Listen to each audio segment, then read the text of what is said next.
Contre ceux qui ont le goût difficile. Fable 1 du livre 2e des Fables de Jean de La Fontaine. Un enregistrement de Jean Lambert pour LibriVox.org. Contre ceux qui ont le goût difficile. Quand j'aurai, en naissant, reçu de Calliope les dons qu'à ses amants cette muse a promis, je les consacrerai au mensonge d'Ésope. Le mensonge et les vers de tout temps sont amis.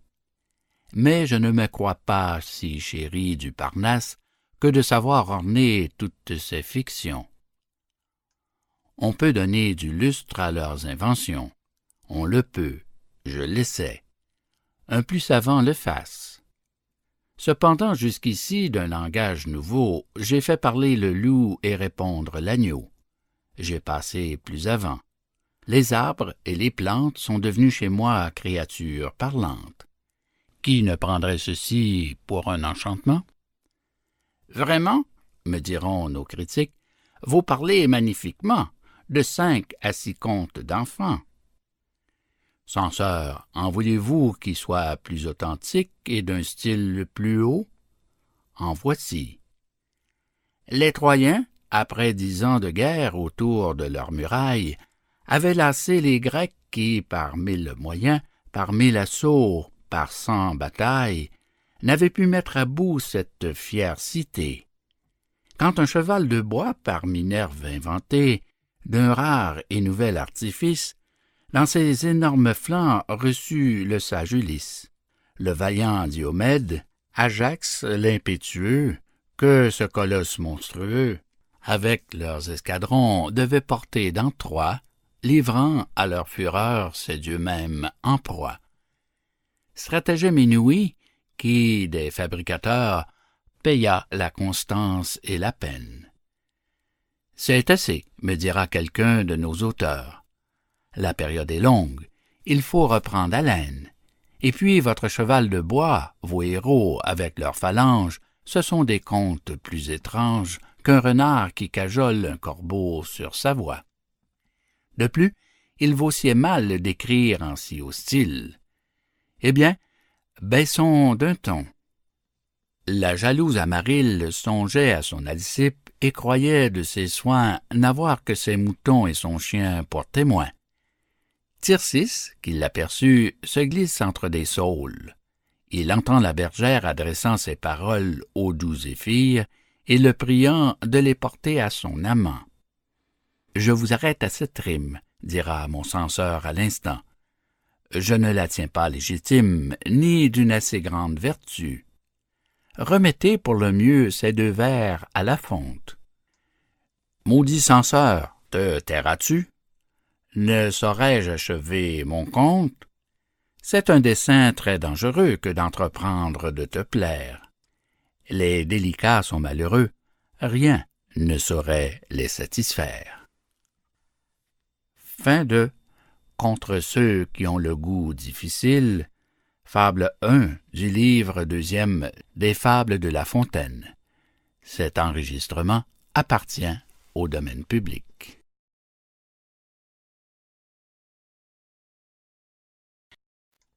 Conseil tenu par les rats.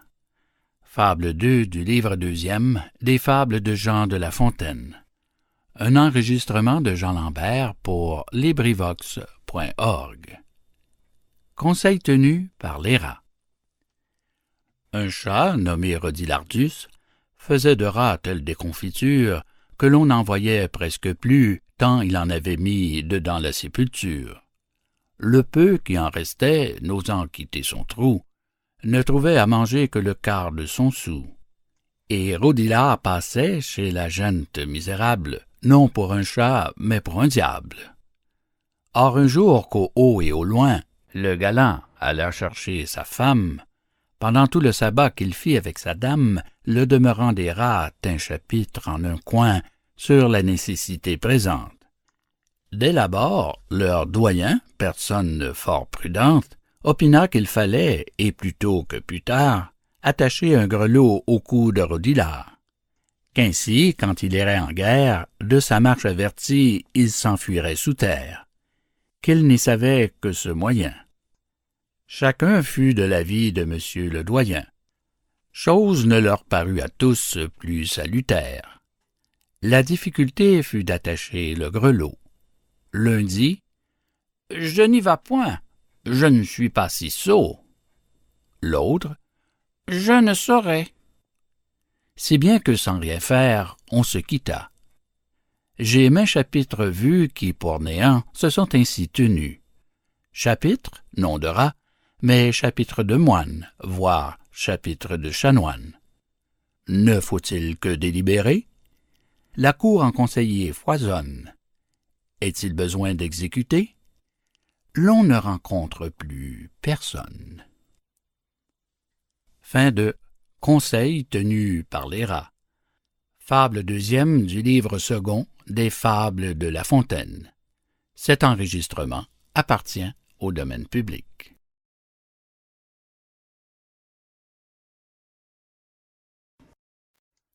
Le loup plaidant contre le renard par-devant le singe.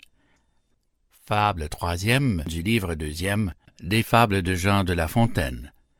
Un enregistrement de Jean Lambert pour LibriVox.org.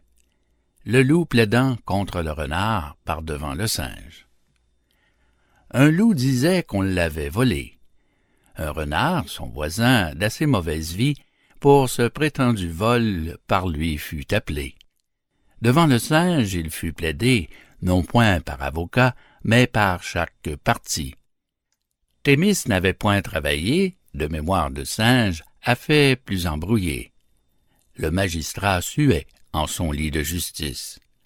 Après qu'on eut bien contesté, répliqué, crié et tempêté, le juge, instruit de leur malice, leur dit « Je vous connais de longtemps, mes amis, et tous deux vous paierez l'amende. Car toi, loup, tu te plains, quoiqu'on ne t'ait rien pris. Et toi, renard, as pris ce que l'on te demande. » Le juge prétendait qu'à tort et à travers, on ne saurait manquer condamnant un pervers. Fin de Le loup plaidant contre le renard par-devant le singe, fable troisième du livre deuxième des Fables de La Fontaine. Cet enregistrement appartient au domaine public.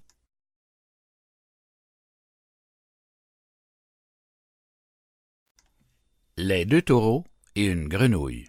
Fable quatrième du livre deuxième des Fables de Jean de La Fontaine. Un enregistrement de Jean Lambert pour LibriVox.org. Les deux taureaux et une grenouille. Deux taureaux combattaient à qui posséderait une génisse avec l'Empire. Une grenouille en soupirait. « Qu'avez-vous » se mit à lui dire quelqu'un du peuple coassant. « Et ne voyez-vous pas, dit-elle, que la fin de cette querelle sera l'exil de l'un, que l'autre, le chassant, le fera renoncer aux campagnes fleuries? Il ne régnera plus sur l'herbe des prairies, viendra dans nos marais régner sur les roseaux, et, nous foulant aux pieds jusqu'au fond des eaux, tantôt l'une et puis l'autre, il faudra qu'on pâtisse du combat qu'a causé madame la génisse. » Cette crainte était de bon sens. L'un des taureaux en leur demeure s'alla cacher à leurs dépens. Il en écrasait 20 par heure. Hélas, on voit que de tout temps, les petits ont pâti des sottises des grands. Fin de Les deux taureaux et une grenouille. Fable quatrième du livre deuxième des Fables de La Fontaine. Cet enregistrement fait partie du domaine public.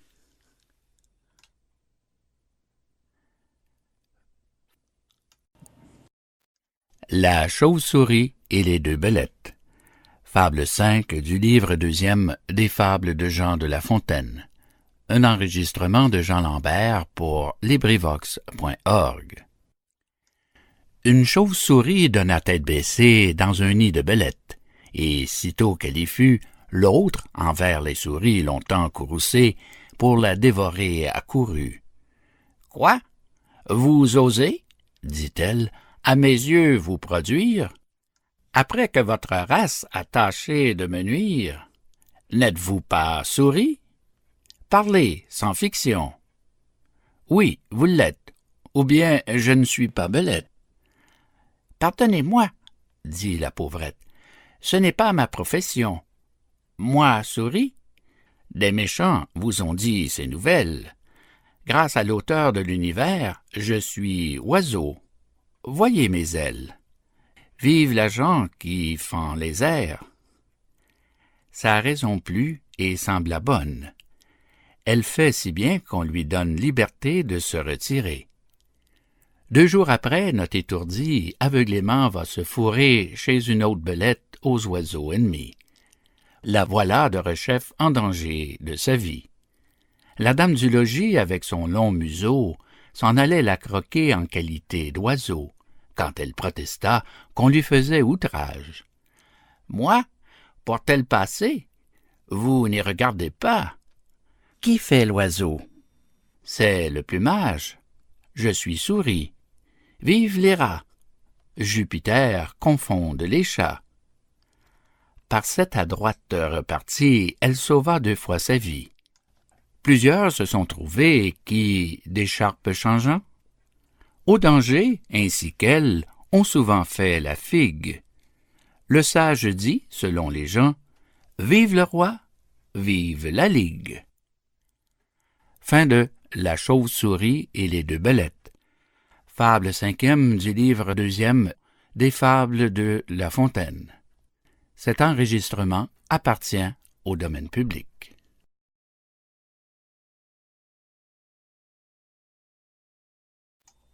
L'oiseau blessé d'une flèche. Fable 6 du livre 2e des Fables de Jean de La Fontaine. Une œuvre vocale de Jean Lambert pour LibriVox.org. L'oiseau blessé d'une flèche. Mortellement atteint d'une flèche empennée, un oiseau déplorait sa triste destinée et disait, en souffrant un surcroît de douleur, « Faut-il contribuer à son propre malheur? Cruels humains, vous tirez de nos ailes de quoi faire voler ces machines mortelles. Mais ne vous moquez point, engeance sans pitié. Souvent, il vous arrive un sort comme le nôtre. Des enfants de Japet, toujours une moitié, fournira des arbres à l'autre. » Fin de L'oiseau blessé d'une flèche. Fable 6e du livre 2e des Fables de La Fontaine. Cet enregistrement appartient au domaine public.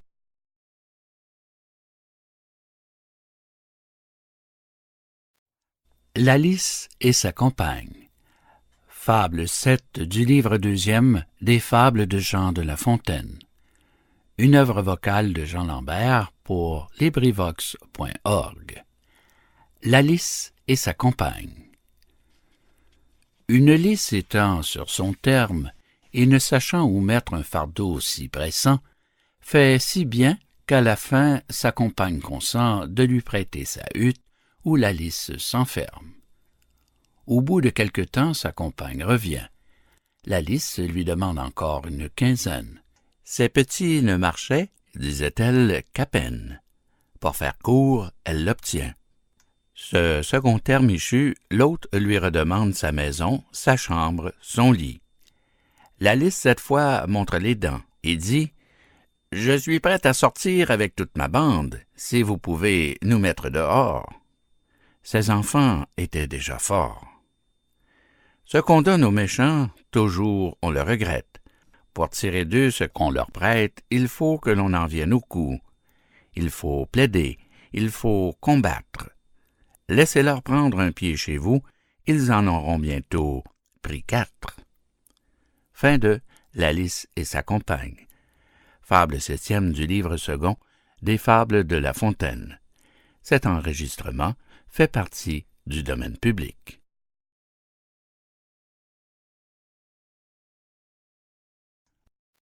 L'aigle et l'escarbot. Fable 8 du livre 2e des Fables de Jean de La Fontaine. Un oral de Jean Lambert pour LibriVox.org. L'aigle et l'escarbot. L'aigle donnait la chasse à maître Jean Lapin, qui droit à son terrier s'enfuyait au plus vite. le trou de l'escarbot se rencontre en chemin. Je laisse à penser si ce gîte était sûr. Mais, ou mieux, Jean Lapin s'y blottit.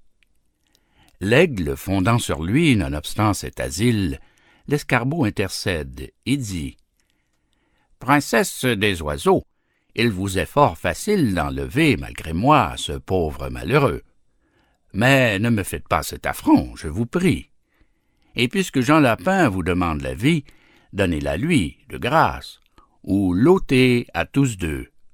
C'est mon voisin, c'est mon compère. » L'oiseau de Jupiter, sans répondre un seul mot, choque de l'aile l'escarbot, l'étourdit, l'oblige à se taire, enlève Jean Lapin. L'escarbot indigné vole au nid de l'oiseau, fracasse en son absence ses œufs, ses tendres œufs, sa plus douce espérance. Pas un seul ne fut épargné. L'aigle étant de retour et voyant ce ménage, remplit le ciel de cris, et pour comble de rage, ne sait sur qui venger le tort qu'elle a souffert. Elle gémit en vain, sa plainte au vent se perd. Il fallut pour 7 ans vivre en mer affligée. L'an suivant, elle mit son nid en lieu plus haut. L'escarbot prend son temps, fait faire aux œufs le sot. La mort de Jean Lapin, de rechef, est vengée. Ce second deuil fut tel que l'écho de ces bois n'endormit de plus de 6 mois.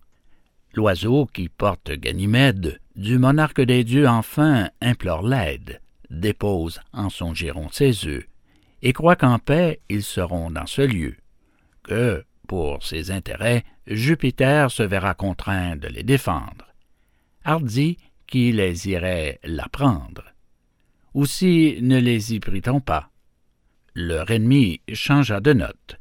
Sur la robe du dieu fit tomber une crotte. Le dieu, la secouant, jeta les œufs à bas.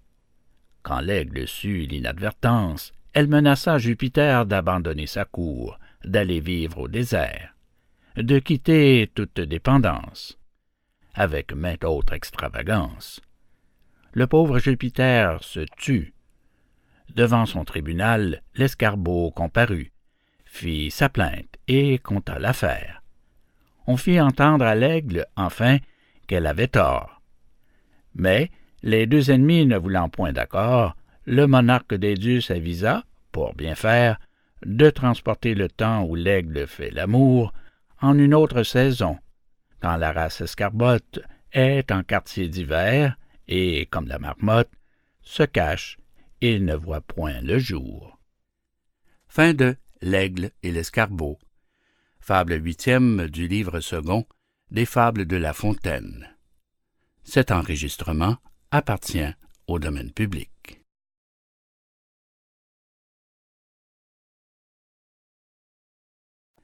Le lion et le moucheron. Fable 9 du livre 2e des Fables de Jean de La Fontaine. Un oral de Jean Lambert pour LibriVox.org. Le lion et le moucheron. Va-t'en, chétif insecte, excrément de la terre. C'est en ces mots que le lion parlait un jour au moucheron. L'autre lui déclara la guerre. « Penses-tu, lui dit-il, que ton titre de roi me fasse peur ni me soucie? Un bœuf est plus puissant que toi. Je le mène à ma fantaisie. » À peine il achevait ces mots que lui-même il sonna la charge, fut le trompette et le héros. Dans l'abord il se met au large, puis prend son temps, fond sur le cou du lion qu'il rend presque fou. Le quadrupède écume et son œil étincelle. Il rugit. On se cache, on tremble à l'environ. Et cette alarme universelle est l'ouvrage d'un moucheron. Un avorton de mouche, en 100 lieues le harcèle. Tantôt pique l'échine, et tantôt le museau, tantôt entre au fond du naseau. La rage alors se trouve à son faîte montée. L'invisible ennemi triomphe et rit de voir qu'il n'est griffe ni dent en la bête irritée qui, de le mettre en sang, ne fasse son devoir. le malheureux lion se déchire lui-même, fait résonner sa queue alentour de ses flancs, bat l'air qui n'en peut, mais, et sa fureur extrême le fatigue, l'abat. Le voilà sur les dents. L'insecte du combat se retire avec gloire. Comme il sonna la charge, il sonne la victoire, va partout l'annoncer et rencontre en chemin l'embuscade d'une araignée. Il y rencontre aussi sa fin. Quelle chose par là nous peut être enseignée? J'en vois deux, dont l'une est qu'entre nos ennemis, les plus à craindre sont souvent les plus petits. L'autre, qu'au grand péril tel a pu se soustraire, qui périt pour la moindre affaire. Fin de Le lion et le moucheron, fable 9e du livre second des fables de La Fontaine. Cet enregistrement appartient au domaine public. L'âne chargé d'éponge et l'âne chargé de sel. Fable 10 du livre 2e des fables de Jean de La Fontaine. Un oral de Jean Lambert pour LibriVox.org. L'âne chargé d'éponge et l'âne chargé de sel. Un ânier et son sceptre à la main menait, en empereur romain, 2 coursiers à longues oreilles. L'un d'éponge chargé marchait comme un courrier, et l'autre se faisant prier, portait, comme on dit, les bouteilles. Sa charge était de sel. Nos gaillards pèlerins, par monts, par vaux et par chemins, au gué d'une rivière à la fin arrivèrent, et fort empêchés se trouvèrent. L'ânier qui tous les jours traversait ce gué-là, sur l'âne à l'éponge monta, chassant devant lui l'autre bête qui, voulant en faire à sa tête, dans un trou se précipita, revint sur l'eau, puis échappa. Car au bout de quelques nagées, tout son sel se fondit si bien que le baudet ne sentit rien sur ses épaules soulagées. Camarade épongier prit exemple sur lui, comme un mouton qui va dessus la foi d'autrui. Voilà mon âne à l'eau. Jusqu'au col, il se plonge, lui, le conducteur et l'éponge. Tous trois burent d'autant. L'ânier et le grison firent à l'éponge raison. Celle-ci devint si pesante, et de tant d'eau s'emplit d'abord, que l'âne, succombant, ne put gagner le bord. L'ânier l'embrassait dans l'attente d'une prompte et certaine mort. Quelqu'un vint au secours. Qui ce fut? Il n'importe. C'est assez qu'on ait vu par là qu'il ne faut point agir chacun de même sorte. J'en voulais venir à ce point. Fin de L'âne chargé d'éponge et l'âne chargé de sel. Fable 10e du livre second des fables de La Fontaine. Cet enregistrement appartient au domaine public.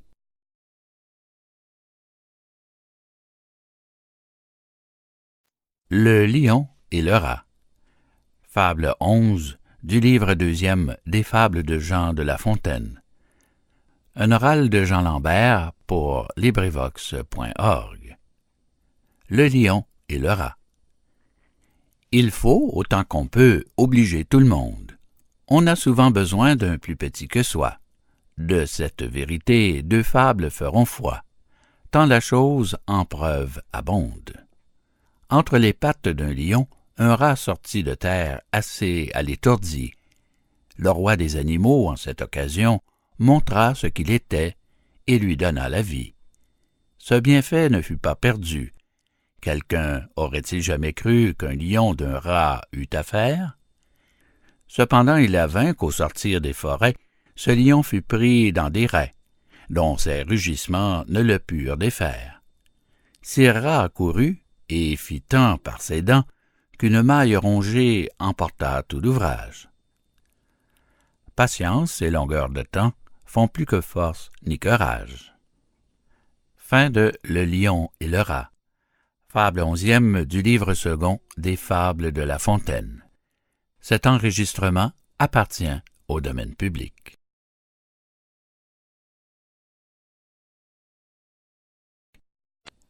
La colombe et la fourmi.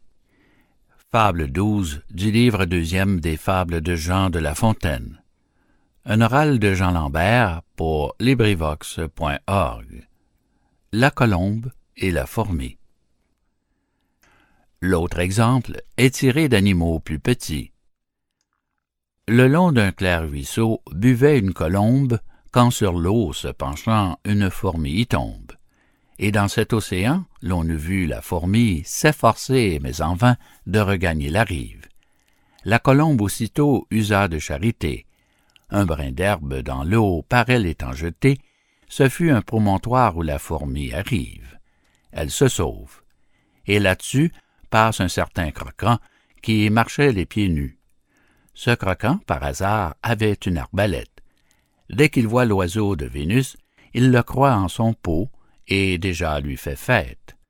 Tandis qu'à le tuer mon villageois s'apprête, la fourmi le pique au talon. Le vilain retourne la tête.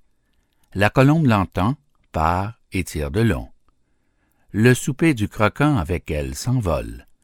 Point de pigeon pour une obole. Fin de La colombe et la fourmi, fable 12e du second livre des fables de La Fontaine. Cet enregistrement appartient au domaine public.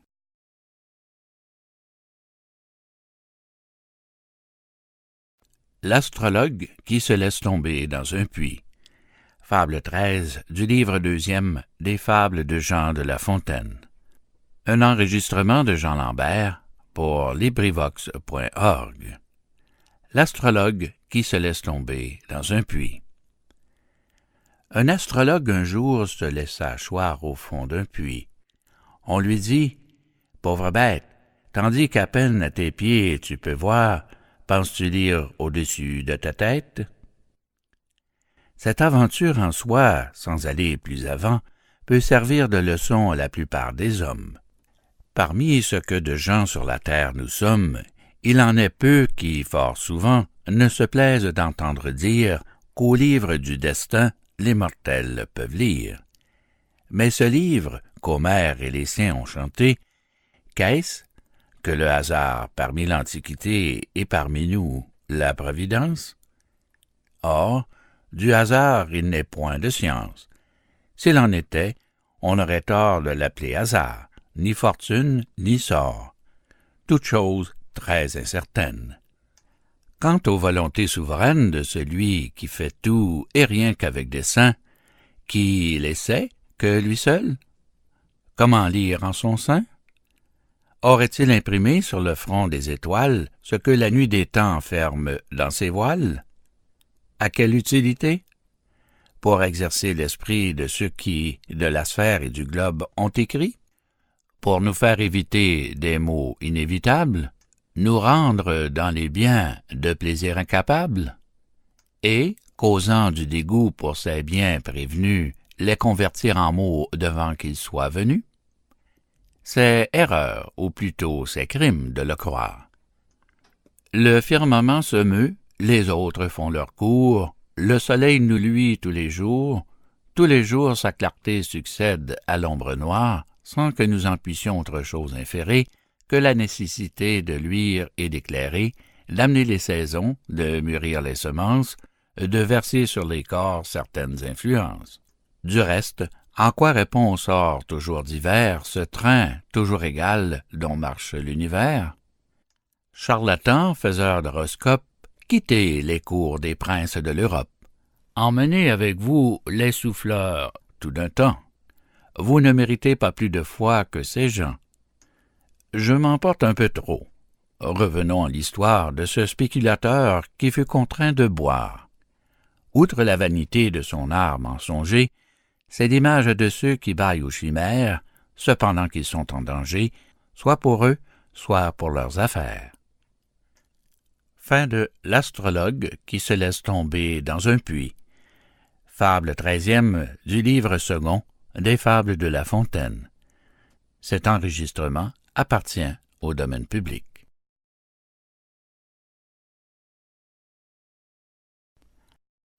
Le lièvre et les grenouilles. Fable 14 du livre 2e des fables de Jean de La Fontaine. Un oral de Jean Lambert pour LibriVox.org. Le lièvre et les grenouilles. Un lièvre en son gîte songeait, car que faire en un gîte à moins que l'on ne songe? Dans un profond ennui, ce lièvre se plongeait. Cet animal est triste, et la crainte le ronge. Les gens de naturel peureux sont, disait-il, bien malheureux. Ils ne sauraient manger morceaux qui leur profitent. Jamais un plaisir pur, toujours assauts divers. Voilà comme je vis. Cette crainte maudite m'empêche de dormir, sinon les yeux ouverts. Corrigez-vous, dira quelque sage cervelle. Eh, la peur se corrige-t-elle? Je crois même qu'en bonne foi, les hommes ont peur comme moi. Ainsi raisonnait notre lièvre, et cependant faisait le guet. Il était douteux, inquiet. Un souffle, une ombre, un rien, tout lui donnait la fièvre. Le mélancolique animal, en rêvant à cette matière, entend un léger bruit. Ce lui fut un signal pour s'enfuir de vers sa tanière. Il s'en alla passer sur le bord d'un étang. Grenouilles aussitôt de sauter dans les ondes. Grenouilles de rentrer en leur grotte profonde. « Oh! » dit-il, « j'en fais faire autant qu'on m'en fait faire. Ma présence effraie aussi les gens. Je mets l'alarme au camp. Et d'où me vient cette vaillance? Comment? Des animaux qui tremblent devant moi? Je suis donc un foudre de guerre. Il n'est, je le vois bien, si poltron sur la terre, qui ne puisse trouver un plus poltron que soi. » Fin de Le lièvre et les grenouilles. Fable 14e du livre second des Fables de La Fontaine. Cet enregistrement appartient au domaine public.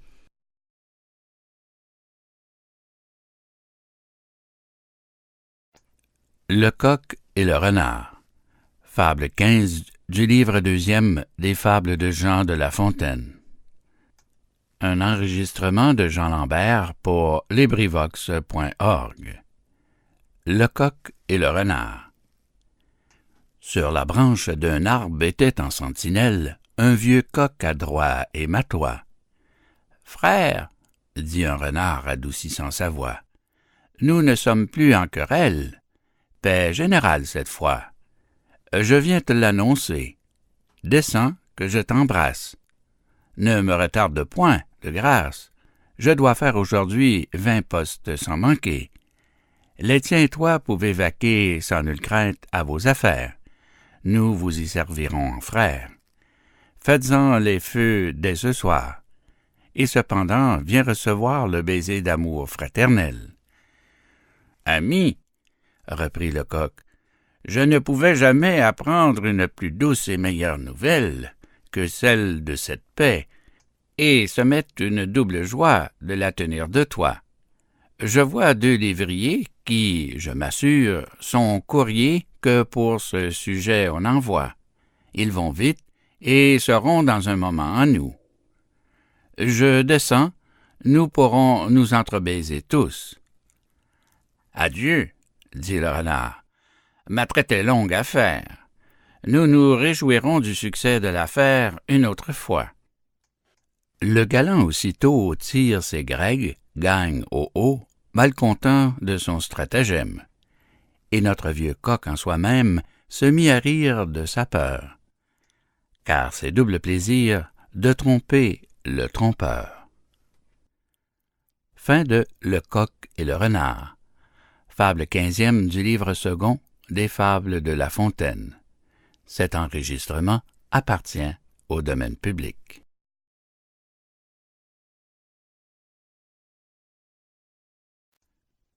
Le corbeau voulant imiter l'aigle. Fable 16 du livre deuxième des Fables de Jean de La Fontaine. Un oral de Jean Lambert pour LibriVox.org. Le corbeau voulant imiter l'aigle. L'oiseau de Jupiter enlevant un mouton, un corbeau, témoin de l'affaire, et plus faible de rein, mais non pas moins glouton, en voulut sur l'heure autant faire. Il tourne alentour du troupeau, marque entre 100 moutons le plus gras, le plus beau, un vrai mouton de sacrifice. On l'avait réservé pour la bouche des dieux. Gaillard Corbeau disait, en le couvant des yeux, « Je ne sais qui fut ta nourrice, mais ton corps me paraît en merveilleux état. Tu me serviras de pâture. » Sur l'animal bêlant ces mots, il s'abat. La moutonnière créature pesait plus qu'un fromage.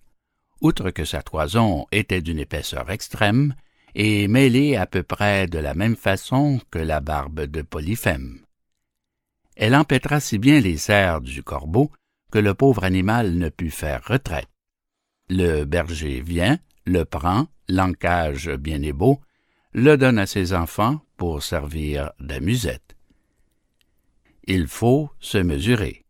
La conséquence est nette. Mal prend aux volereaux de faire les voleurs. L'exemple est un dangereux leurre. Tous les mangeurs de gens ne sont pas grands seigneurs. Où la guêpe a passé, le moucheron demeure. Fin de Le corbeau voulant imiter l'aigle. Fable 16e du livre second des Fables de La Fontaine. Cet enregistrement appartient au domaine public.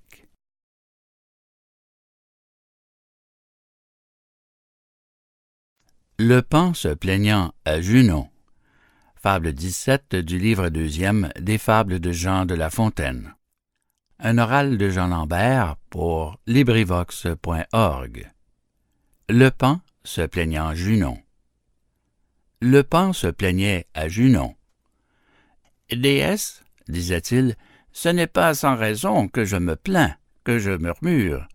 Le chant dont vous m'avez fait don déplaît à toute la nature. Au lieu qu'un rossignol, chétive créature, forme des sons aussi doux qu'éclatants, est lui seul l'honneur du printemps. » Junon répondit en colère. « Oiseau jaloux, et qui devrait te taire, est-ce à toi d'envier la voix du rossignol, toi que l'on voit porter à l'entour de ton col un arc-en-ciel nué de 100 sortes de soies, qui te panade, qui déploie une si riche queue et qui semble à nos yeux la boutique d'un lapidaire? Est-il quelque oiseau sous les cieux plus que toi capable de plaire? Tout animal n'a pas toute propriété. Nous vous avons donné diverses qualités. Les uns ont la grandeur et la force en partage. Le faucon est léger, l'aigle plein de courage. Le corbeau sert pour le présage. La corneille avertit des malheurs à venir. Tous sont contents de leur ramage. Cesse donc de te plaindre, ou bien pour te punir, je t'ôterai ton plumage. Fin de Le paon se plaignant à Junon. Fable 17e du livre second des Fables de La Fontaine. Cet enregistrement appartient au domaine public.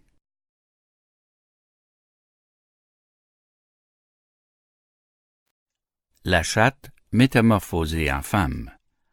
Fable 18 du livre 2e des Fables de Jean de La Fontaine. Un oral de Jean Lambert pour LibriVox.org. La chatte métamorphosée en femme. Un homme chérissait éperdument sa chatte.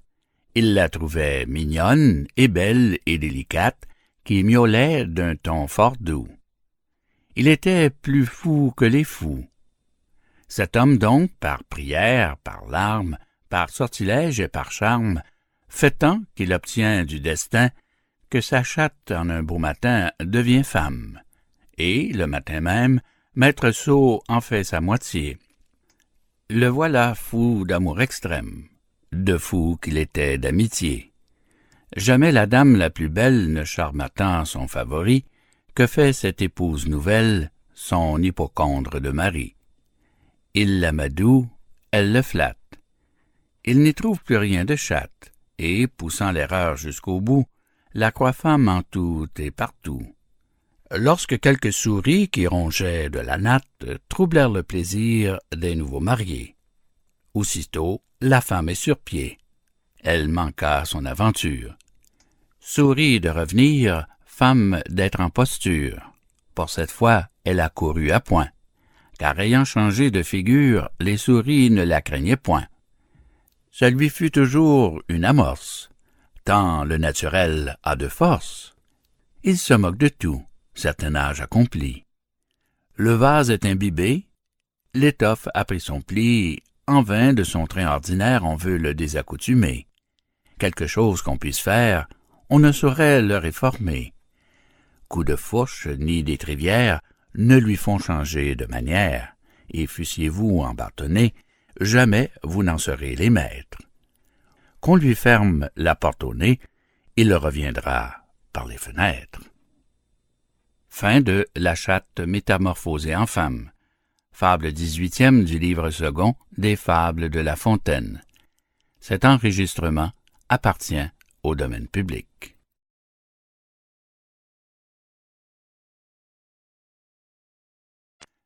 Le lion et l'âne chassant. Fable 19 du livre deuxième des Fables de Jean de La Fontaine. Un oral de Jean Lambert pour LibriVox.org. Le lion et l'âne chassant. Le roi des animaux se mit un jour en tête de giboyer. Il célébrait sa fête. Le gibier du lion, ce ne sont pas moineaux, mais beaux et bons sangliers, daims et cerfs bons et beaux. Pour réussir dans cette affaire, il se servit du ministère de l'âne à la voix de Stentor. L'âne, à messer lion, fit office de cor. Le lion le posta, le couvrit de ramée, lui commanda de braire, assuré qu'à ce son, les moins intimidés fuiraient de leur maison. Leur troupe n'était pas encore accoutumée à la tempête de sa voix. L'air en retentissait d'un bruit épouvantable. La frayeur saisissait les hôtes de ces bois. Tous fuyaient, tous tombaient au piège inévitable où les attendait le lion. « N'ai-je pas bien servi dans cette occasion? » dit l'âne en se donnant tout l'honneur de la chasse. « Oui, » reprit le lion, « c'est bravement crié. Si je ne connaissais ta personne et ta race, j'en serais moi-même effrayé. » L'âne, s'il eût osé, se fut mis en colère, encore qu'on le raillât avec juste raison. Car qui pourrait souffrir un âne fanfaron? Ce n'est pas là leur caractère. Fin de Le lion et l'âne chassant. Fable 19e du livre second des Fables de La Fontaine. Cet enregistrement appartient au domaine public.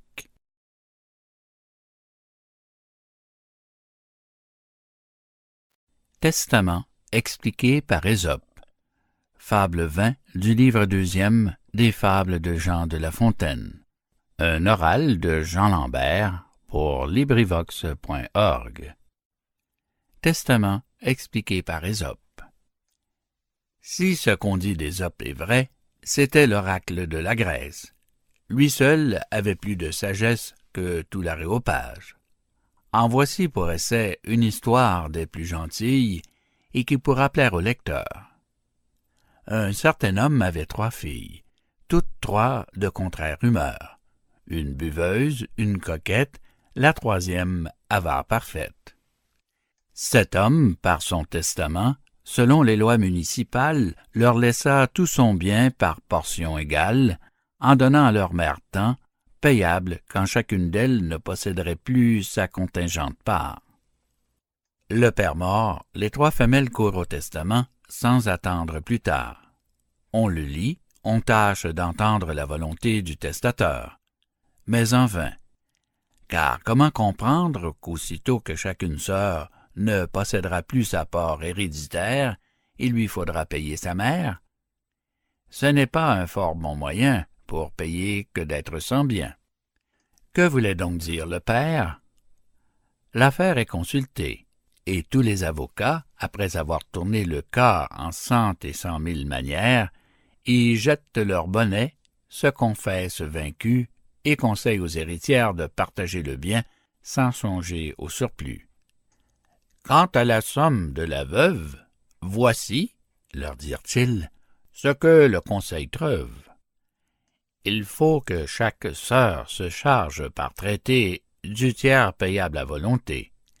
Si mieux n'aime la mère en créer une rente dès le décès du mort courante. La chose ainsi réglée, on composa 3 lots. En l'un, les maisons de bouteilles, les buffets dressés sous la treille, la vaisselle d'argent, les cuvettes, les brocs, les magasins de malvoisie, les esclaves de bouche et, pour dire en 2 mots, l'attirail de la goinfrerie. Dans un autre, celui de la coquetterie, la maison de la ville et les meubles exquis, les eunuques et les coiffeuses, et les brodeuses, les joyaux, les robes de prix. Dans le 3e lot, les fermes, le ménage, les troupeaux et le pâturage, valets et bêtes de labeur. Ces lots faits, on jugea que le sort pourrait faire que peut-être pas une sœur n'aurait ce qui lui pourrait plaire. Ainsi chacune prit son inclination, le tout à l'estimation. Ce fut dans la ville d'Athènes que cette rencontre arriva. Petits et grands, tout approuva le partage et le choix. Ésope seul trouva qu'après bien du temps et des peines, les gens avaient pris justement le contre-pied du testament. « Si le défunt vivait, disait-il, que l'Attique aurait de reproches de lui. Comment? Ce peuple qui se pique d'être le plus subtil des peuples d'aujourd'hui a si mal entendu la volonté suprême d'un testateur. » Ayant ainsi parlé, il fait le partage lui-même et donne à chaque sœur un lot contre son gré. Rien qui pût être convenable, partant rien aux sœurs d'agréable. À la coquette, l'attirail, qui suit les personnes buveuses. La biberonne eut le bétail. La ménagère eut les coiffeuses. Telle fut l'avis du Phrygien, alléguant qu'il n'était moyen plus sûr pour obliger ses filles à se défaire de leurs biens qu'elles se marieraient dans les bonnes familles quand on leur verrait de l'argent, paieraient leur mère tout content, ne posséderaient plus les effets de leur père. Ce que disait le testament. Le peuple s'étonna, comme il se pouvait faire, qu'un homme seul eût plus de sens qu'une multitude de gens. Fin de Testament expliqué par Ésope. Fable 20e du livre second des Fables de La Fontaine. Fin du livre 2 des Fables de La Fontaine. Cet enregistrement appartient au domaine public.